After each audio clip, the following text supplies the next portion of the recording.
Welcome to a super special episode of TFL Talking Trucks podcast, because I'm on location at the world debut of the brand new 2023 Ford F-150 Raptor R. That's right, the V8 powered supercharged off-road beast of a truck. And I have the program manager for F-150 Raptor, Tony Greco, with me. Hey, Tony. Hi, Andre. It's good to see you. You're the friend of the show because a year and a half ago, you and I were here in Michigan, and we were talking about the third generation Raptor. Yep. And now you've taken it up, couple notches maybe? Yeah, this is where the journey has brought us with the Raptor R, which really is the pinnacle of the Raptor brand at the moment. It's something that we feel like delivers the vision of always getting closer to the trophy truck performance, and bringing the power into an already well-established, well-designed chassis that we launched last year in the Gen 3 Raptor. Super exciting. Yeah, so basically, well, let's just go over all the specifications so people kind of know the story behind it and some of the numbers and data. So Gen 3 chassis, basically, which means obviously the frame is basically the same. It's 37-inch tall tire only.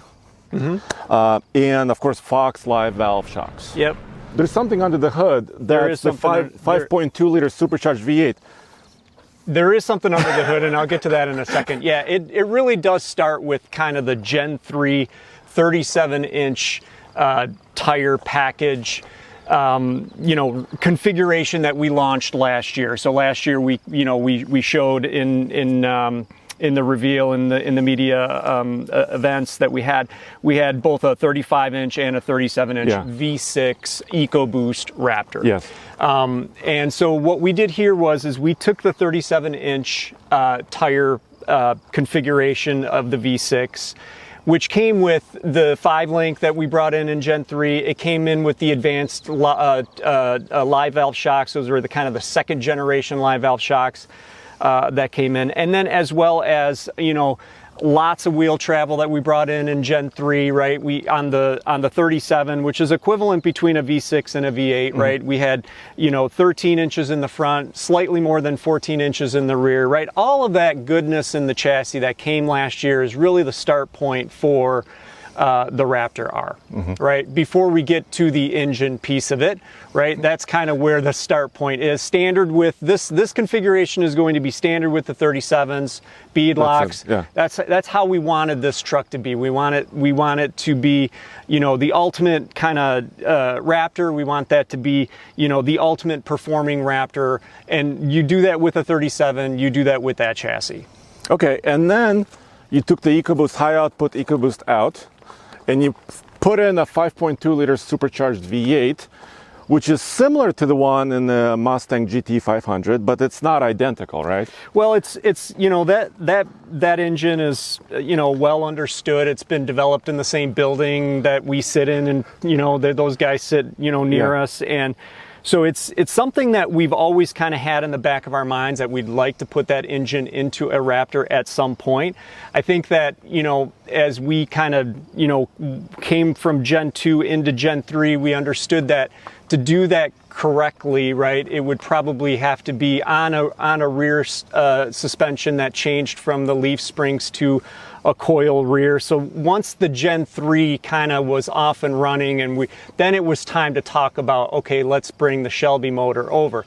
When we did that, right, we start with the basic premise of a Shelby motor. Obviously, then we go through and we spend a lot of time with the air intake system. We make sure that the exhaust is correctly configured so that the engine can breathe. It's a monster of an engine. It does provide a ton of power. Want to make sure that the engine is breathing properly so that we can get that power to the ground. Beyond that, right, we also spend a lot of time, Andre, making sure that the driveline is properly configured. We spent some time, making sure that, as we kind of tested this engine in this truck, right, and put it through its paces in our testing environment out west, right, where we do all of our Raptor testing, making sure that the driveline is going to be able to handle all of that power. And we went through and made, you know, some changes to the front axle, to the, you know, to the, I don't know if we'll see it, but yeah. There's a lot of skid planing. There's a lot of bash plate right there, so it's going to be tough to see. But changes to the front axle, drive shafts. The transmission obviously underwent some changes with the torque converter, with the extra torque that the big motor brought in. But for the most part, right, that's where we spent our time. This truck is all about what's under the hood, right? It's less about giving it an aesthetic look that's radically different than something of the Gen 3 Raptor. We're super happy with how the Gen 3 Raptor came out aesthetically. We didn't want to go down the path of making too many changes. This is all about what's under the hood. So 700 horsepower and 640 pound-feet of torque. Right. So more torque, definitely, because trucks are about torque, right? Lower end torque. But 700 horsepower, why didn't you go like 800 or 900? How was this tuned? I think in the end, right, I think just, you know, 700 is a number that was always kind of the number that we had in mind, and we landed right at that number. And I think that it's you know, walking from 450 of the EcoBoost, right, 700 is really something that you're going to notice a ton of difference. The driving dynamic of this truck is different than the EcoBoost. I think that it's the right amount of power. You know, this truck is for those select customers that have been asking us in not so subtle ways over the years, yes. Hey, when is a V8 coming back into the Raptor? And this kind of answers that question that, you know, like, hey, there's a small group of folks out there that really want the most capable Raptor like that's ever been made, and this is for them. For many customers who want to go out and do occasional enthusiast type of off-roading, the V6, the EcoBoost is a really well balanced truck that, you know, I'm personally a big fan of. Yeah, and I mean, for me, I'm not a Baja racing driver, but for me, even the 450 horsepower is good for my skill level. Yeah, so again, I've spent enough time, I've been fortunate to spend enough time in both of the configurations, and I would say that the V6 will accomplish everything that most are trying to do off-road. It's super fun, it's well balanced, it's predictable, and it's you know, something that if you bring it off-road, it's credible, you can do everything, it's fast, it's comfortable, right? This one just has a little bit of a different character. It seems like it's got infinite power and torque, and so once you get into that kind of loose dunes, sand that's out, you know, and you spit, you know, you get to spitting up some sand, it really does shine in that environment. And you know, obviously the supercharger is super nice and super fun to drive, and you know, it comes with the V8 sound, which a lot of people are really asking for. But it's two different trucks, but they will accomplish the same thing for 99.9% of the folks out there.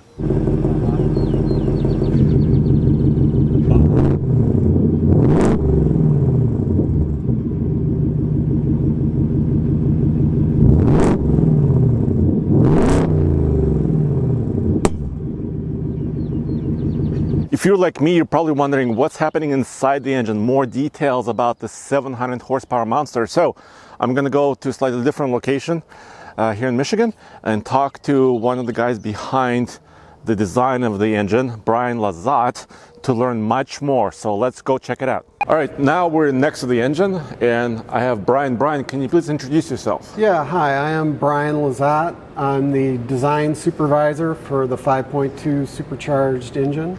I've been with the program since the inception, and I've had the pleasure of working and delivering such a premium product.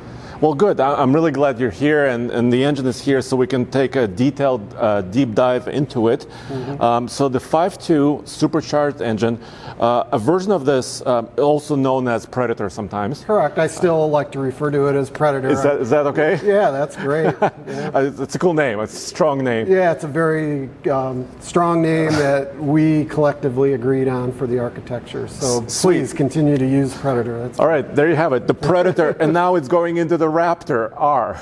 Correct. So So here's what I want to get to the bottom of. Of course, kind of talk about the design of this engine for those people who may not know, but also how it differs from the one in the GT500 Shelby as well. Yeah, so I like to kind of call it an evolution of the 5.2 that's in the GT500 Shelby product. We did do some optimization work specifically for the truck package. So one of the key things that we've done to tailor the torque curve is the supercharger pulley. We have reduced the diameter of the pulley by about 7%. So to get the torque curve response and powertrain matching for the truck application and its off-road duty cycle.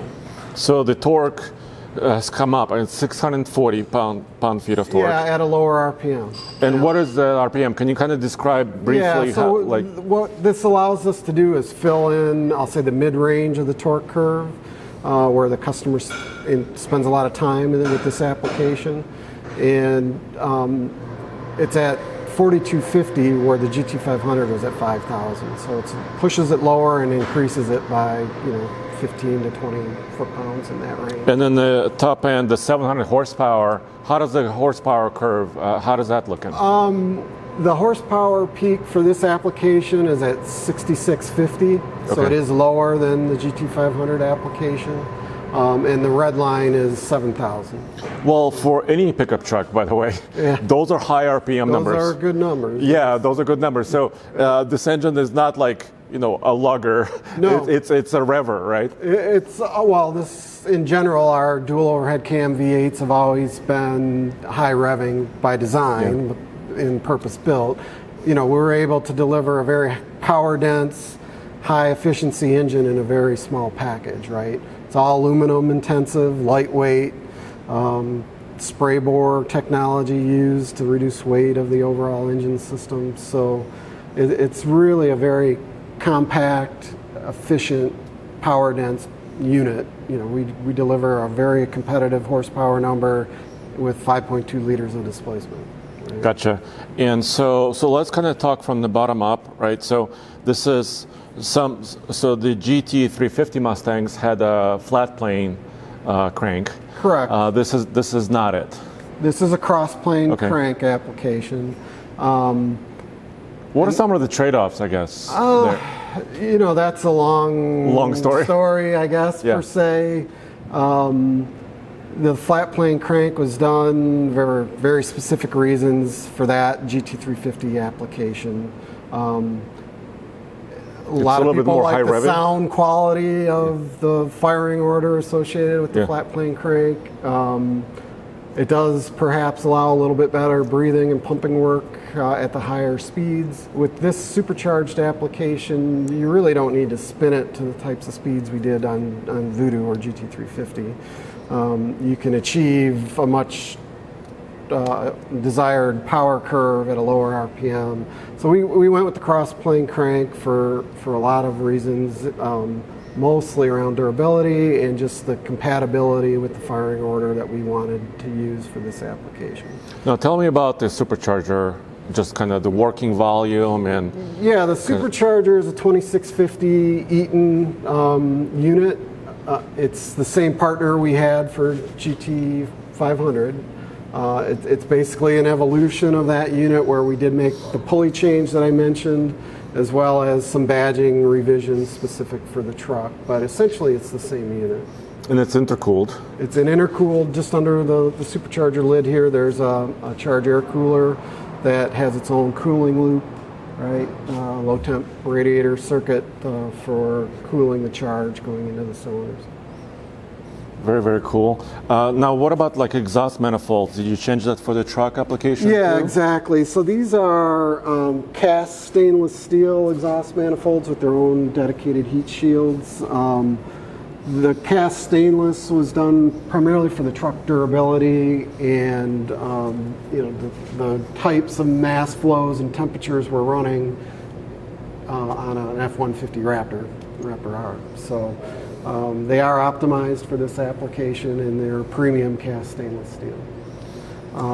We've also done a deep sump oil pan for this application. So the oil pan is different? Yeah, the oil pan is different. It's deeper and allows, for this specific duty cycle of off-road and the types of maneuvers that the Raptor R will do, it gives us added functionality there.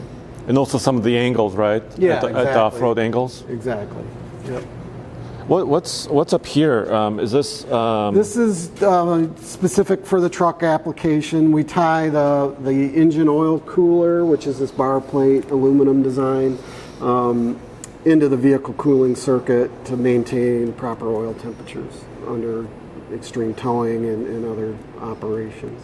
Because this puppy will tow 8,700 pounds. Correct. Too. Correct. Yeah. Yes, that's a slight increase over what the base V6 Raptor will do.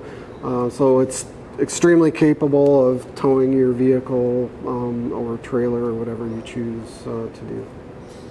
And then we also have tuned the aluminum viscous damper specifically for the truck application and the powertrain matching with the automatic transmission, the 10R that goes behind this.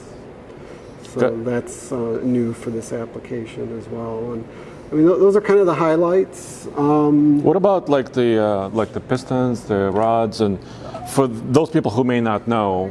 Yeah, I'll say the long block is essentially the same as the GT500 engine, right? Because I mean, I think that product has been very well received in the marketplace. And there's really no reason to change it. We're leveraging the designs and manufacturing that was already developed for the base program, or the GT500 program. And can you kind of point to a few more components, like, I mean, kind of the spark plugs or injectors, or? It's a PFI injection, so the fuel rails are here, and your PFI injectors are mounted directly into the intake ports on the cylinder head assembly right along this area here. Similar on this bank, this is the inlet from the chassis fuel lines, and then your PFI injectors are directly into the banks. The coils are mounted under these covers. They're and the spark plugs are similarly located in the cylinder. This is your access to the dipstick? Yeah, that's the dipstick with the underhood package and how tall this vehicle is. We tried to put it in a location that was accessible for the customer, and that's why it's somewhat prevalent in pointing forward in vehicles, so it's easy access for the customer. And the aluminum high pressure die cast covers, which are the same as on GT500. Aluminum cylinder heads, aluminum cylinder block, aluminum oil pan. Again, very lightweight, very efficient package for the power density that we're getting. And the blower itself, the supercharger, is it the same volume as the GT500? Yeah, it's essentially the same unit with a pulley change. Yeah, right? the pulley change. It's a 2650 Eaton. Yeah. It's manufactured in Athens, Georgia. We've had a really strong partnership with Eaton for many, many years on the supercharger systems that we use in our products. So. I gotcha. And then, so these engines, these supercharged 5.2s, the Predators, have been built at the Romeo facility in Michigan. And now it's going to be built in Dearborn? Yeah, correct. We are putting in and launching it concurrent with the Raptor R, a new niche assembly line that takes all the learnings and lessons learned that we've achieved over the years from the Romeo product and translated that into a new assembly footprint at the Dearborn engine plant, which is right next door, or right down the street, so to speak, from the Dearborn truck plant. So it's in the Rouge. Yeah. Bringing Close. it back to Dearborn, Close, right next door, basically. So there was a lot of strong, reasons to do that in launching an assembly line there. Did you get to go into the field with this engine, kind of test it out in the truck? Or? Oh, absolutely. It's gone through the same rigorous validation that we do with all of our products. And we were able to build on the foundation and had a very good understanding based on the GT500 launch, right, and customer usage in the field. So, but yes, for the truck, it has gone through all the rigorous DV that we would do on any other program, and then some, given the nature of this vehicle. Totally.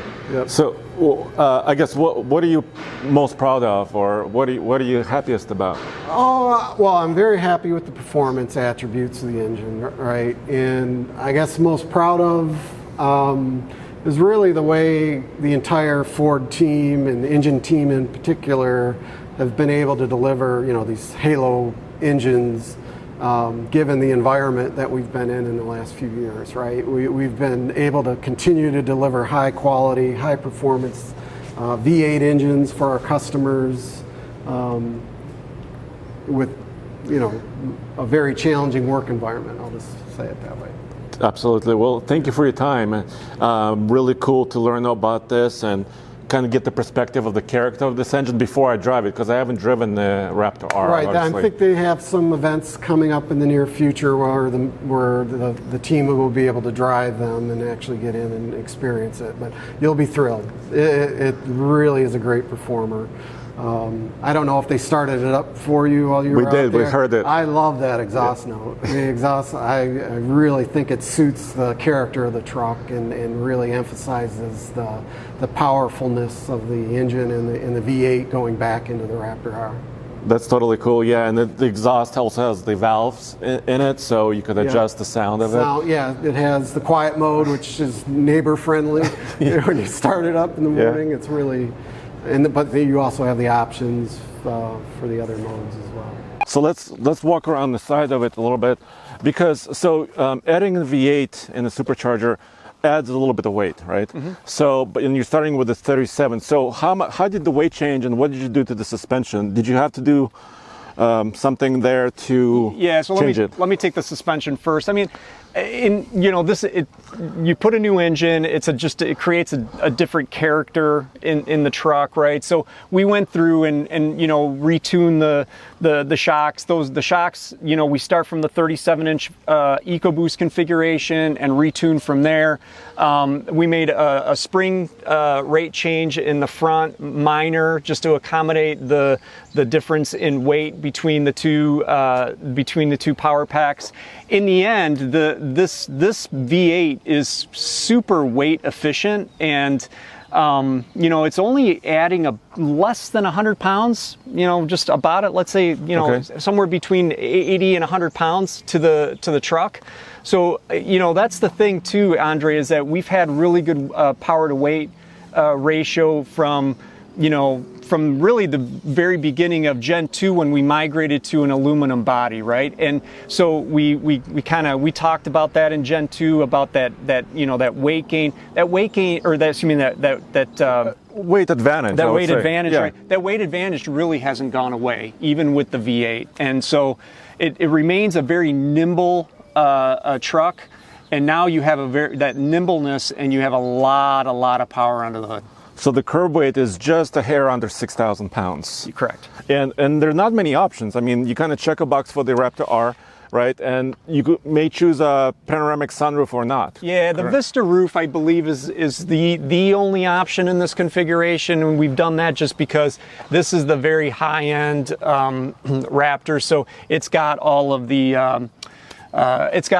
content that you can get in a Raptor available as standard equipment. Okay, and we'll talk about some more specs and pricing at the very end as well.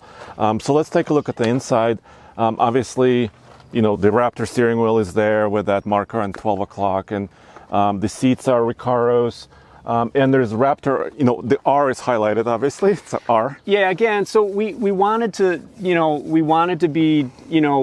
differentiate the truck, but we wanted to do it in a bit of a subtle way, right? So both on the interior and the exterior, there's just hints of the kind of the code orange, which to us, signifies, the desert, and maybe like a tie back into a Gen 1 Raptor when the the launch color was that kind of molten orange or red, right? So it's kind of a kickback to that. So we've colored the red, the R to kind of give that symbol that this is not a regular base Raptor, if you will. It's a Raptor R. So we've kind of done that treatment. We've changed a little bit of the look on the interior and really darkened it, because the customer continues to tell us that this is the kind of truck that just, that black resonates the most, right? So you see, point so you see lots of appliques that have changed from, they're typically darker also in the EcoBoost Raptor as well, but we've kind of gone to black.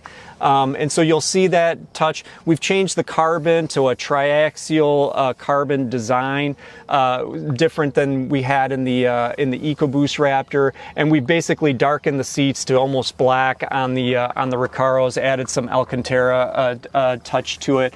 Really just tried to keep this truck all about what's under the hood. Now, I will show you one thing that we did do, Andre, is that, the treatment is obviously very similar, right? Where you kind of just, all of the R's and the Raptors will turn code orange to, again, signify that you have a Raptor R. We've added the R to the grille, which is, something that we don't have. We don't normally badge the grille on a base Raptor. The tow hooks are in that code orange. But one thing we really wanted to do was give a different surface, a different shape to the hood vent.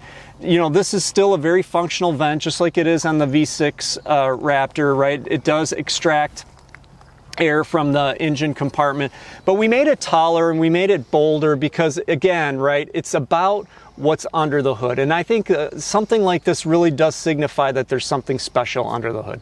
Yeah, and you have the decal package kind of. And then, of course, the graphic package, which is, the graphic package, which is different for Raptor R than it would be, again, for the 37-inch package or from a base 35-inch Raptor. But you can delete this, the graphics? You can delete if both on the hood and on the box side. And Andre, honestly, we may have thrown a little Easter egg in that box side graphic that I'll leave to you to find. Okay. Well, I see a lot of 8s. So the graphic, if you're just listening to us, the graphic on the bedside says Raptor with the R highlighted. The last R highlighted. There are a lot of 8s, and I see this pattern. There's a little V. I see a V8. Of course, that's not really important.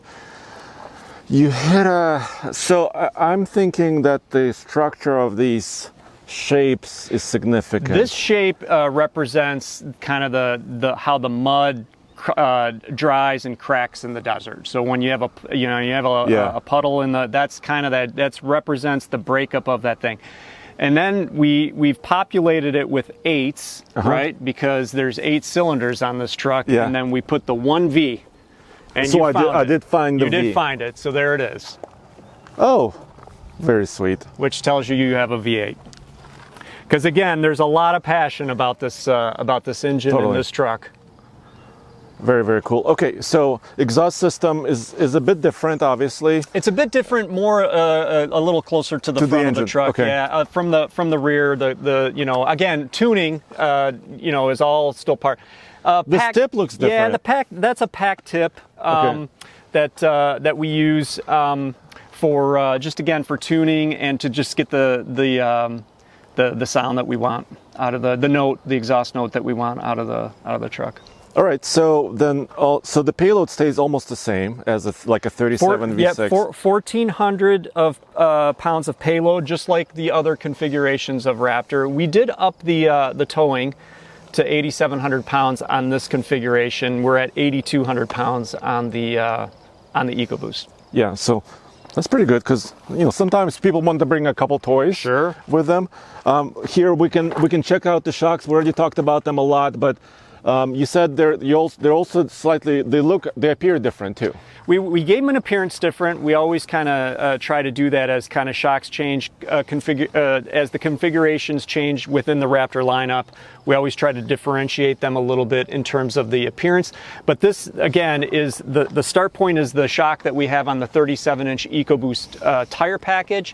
And then from there, right, it's retuned for kind of what this is, for just the Raptor R. and the 37 spare, right? So you still under the bed where we talked about a year ago, right? You worked really hard. You told me last time you guys worked really hard on that because you know how it fits within the frame rails, right, and within the bumper. Right. I want to talk about some of the driving modes a little bit. Sure. Because obviously, even in the current third gen Raptor, the driver has controllability over the exhaust sound, the shock response, right? The steering, and of course the driving modes, which affect like the tuning, right, on the transmission.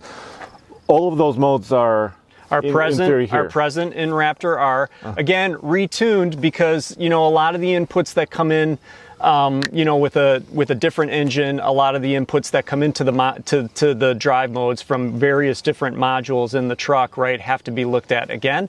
So again, that's part of the process of going through the development and bringing this truck to production. But yeah, those drive modes are all still present. Baja is still a very real thing on this truck, and all retuned for just for the new configuration with the new engine. And it's, the exhaust still has the valves, right? The exhaust still has the valves. So you can do quieter mode. Those are all still very much like the EcoBoost Raptor. I gotcha. That's quite cool because, to me, driving the third gen Raptor, I like the configurability of it, and also you can do your own mode. Correct. Right? You can define the combination. If you want the suspension a little bit softer, you can do that. Yep. If you want the transmission more aggressive, you can combine them, right? Correct. And then that's kind of this button right here, which you'll notice has that little R on there, is the My Mode button, where it allows you to kind of configure your desired setting for all of the different a la carte, things you can configure. Configurability you can kind of put into one. That's really sweet. So then people can order these now, starting now. Monday. Yes. Monday. Yes. Yep. Today is Monday. Let's pretend today is Monday. Okay. And then we're recording this a few days prior. And do you know how this is going to be done? Like, how many of these will you build? Will Ford build? Are you going to talk about that? I don't talk numbers in terms of volumes, Andre. I think that's something that we typically keep internal. I do believe that this configuration will be quite limited. As this thing becomes available, I would expect that it's at least initially going to be a difficult truck to acquire. Well, yeah, very, very popular because people have been waiting for this. People have been waiting for it. There's not going to be a ton of them, and so I would think that initially it's going to be a bit of a mad rush to see who gets those first few. But my hope is that as kind of the things, years go on and things open up again, and hopefully the supply base settles down, and we get some stability, because this is a whole global thing that's going on now, and things kind of stabilize, that we make these a bit more available, and they become something that's attainable. And the production starts in the fall of 22, correct? Yeah, so the production is we're in the cadence of the launch now, and so they should be available late in Q4, I would say, in the dealer lots. Okay, gotcha. And the pricing, you announced $109,145 is price of the Raptor R with destination charges. Correct. And but if you wanted like a 37 V6, that's in the mid 80s, right? It's in somewhere, the mid 80s. It's somewhere in there. So yeah, you have to pay to play when you have so much power under the hood. You do. I mean, in the end, Andre, price aside for a second, right? What my thing is I work with a bunch of really passionate people within Ford Performance that, take it to heart when customers tell us that, hey, there's something out there that we really want, and we had a chance to do this. And we were working on this truck when you and I talked last year about the Gen 3, right? And I couldn't wait to have the conversation that we're having today. I couldn't tell you then, but I couldn't wait to tell you that there's a lot of really good people, a lot of really skilled engineers that put a lot of time into this truck, and we're super, super proud of it. There's a question that we always get, what is the 0 to 60 times? What are the quarter mile times? Because it seems to be, when you talk about engines, that's important. Do you guys publish that for the Raptor? We don't. Keep in mind that, 0 to 60 or quarter mile, those types of on-road metrics, right? We don't necessarily, design to those. We don't design to, with those in mind. Raptor has always been from the very beginning about winning in the dirt. We understand what the customer wants to do with the truck. We understand where it's important to go fast. We understand where it's, so that to us is always kind of top of mind is how can we get better off-road? How can we enable more off-road capability? That's what it's all about. That's why this truck, right, is standard with a 37, right? We just felt like if we were going to come out with the biggest, baddest, Raptor, then we wanted to do it with the biggest, baddest tire. We wanted it to look the part. We wanted it to give you the ground clearance. We wanted to give you the running clearances so that when you went off-road, you could be fast off-road, right? Because that's where we want to win, right? If we were trying to tune this truck to do something on-road, right, we probably wouldn't have a really big tire. We probably wouldn't, you know what I'm saying? So again, it just comes down to where do you want to win? The customers made it very clear that they want to win. They want to be fast in the desert. They want to run fast in the desert, and so that's what this truck is meant to do. Yes, and that's why you kept the 17-inch wheel, because you want that tire. Stay true to the trophy truck configurations that all run on the 17 beadlock. 17 beadlock capable. You got over 13 inches of ground clearance. Yep. So you have all those numbers. So yeah, and maybe I'll just test it for fun on the street. Yeah, when we'll let you run the 0 to 60 and let us know what you get. How about that? Sounds good. Well, Tony, I really appreciate you spending the time. This is super. The Raptor R is here. People, you will be able to get them soon in the fall. And as always, go back to alltfl.com for everything automotive, one place, right there. Always a pleasure, guys.